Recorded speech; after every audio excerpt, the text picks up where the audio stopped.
À l'heure où le succès est au rendez-vous pour les youtubeurs, blogueurs et autres personnalités d'ailleurs émergentes grâce au succès d'internet, je rencontre aujourd'hui Mathilde qui vient nous présenter aujourd'hui son blog Posez-vous. Qu'est-ce qu'on y trouve sur votre blog? On peut trouver plein de petites adresses, que ce soit sur Cherbourg et le Cotentin, que ce soit des adresses culturelles à visiter ou des bonnes adresses de restaurants où manger. Et de temps en temps, comme je sors un petit peu, je suis aussi sur Caen ou la Normandie et Paris. Et il n'y a pas très longtemps, je suis allée en voyage au Japon, donc j'ai mis mes quelques photos du Japon, histoire de montrer ce qu'on peut voir et sortir aussi un petit peu. Donc le but premier de votre blog pour vous c'est quoi? Mettre en avant Cherbourg, le Cotentin, montrer que c'est pas que du crachin et que de la pluie, que du temps gris. Non, il fait beau à Cherbourg, qu'il y a de belles choses à faire, à voir et à déguster. Vous vous concentrez uniquement sur Cherbourg ou c'est vraiment de promouvoir tout le Cotentin? Plus le Cotentin en général, c'est vrai que Cherbourg c'est parce que je vis à Cherbourg, donc forcément c'est un petit coup de cœur aussi parce que c'est ma ville. Ma région reste le Cotentin et voilà, je me bats que pour le Cotentin. L'intérêt de vous suivre, que ce soit sur Facebook ou votre blog, on parlera aussi que vous utilisez d'autres supports, c'est en fin de compte de trouver des bons plans de sortie peut-être, des concerts, vous faites vraiment tout. Alors les bons plans sorties,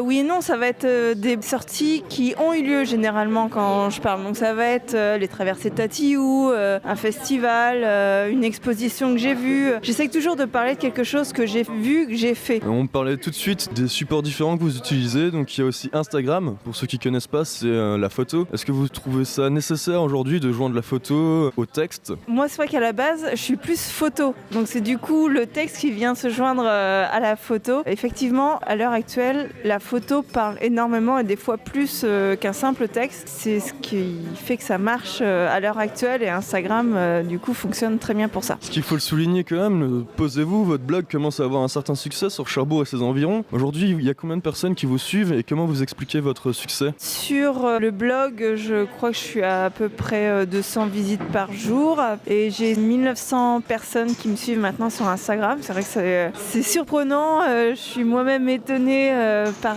toutes ces visites et je remercie d'ailleurs tout le monde, tous ceux qui me suivent, ça fait vraiment plaisir. À mon avis, c'est juste parce qu'il fait super beau et que les photos du Cotentin sont magnifiques et que c'est juste la région qui fait que les gens ont envie de le suivre.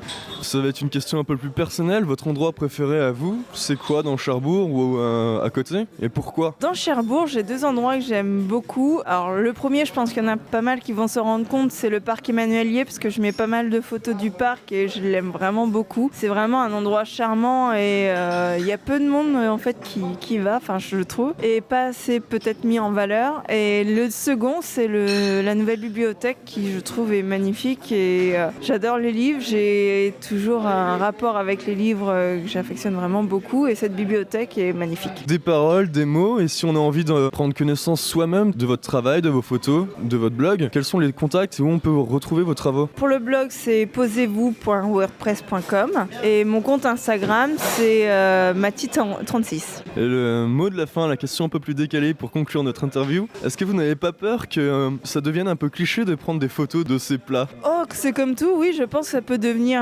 cliché et que c'est une mode. On verra, il faut suivre le mouvement et surfer sur la vague.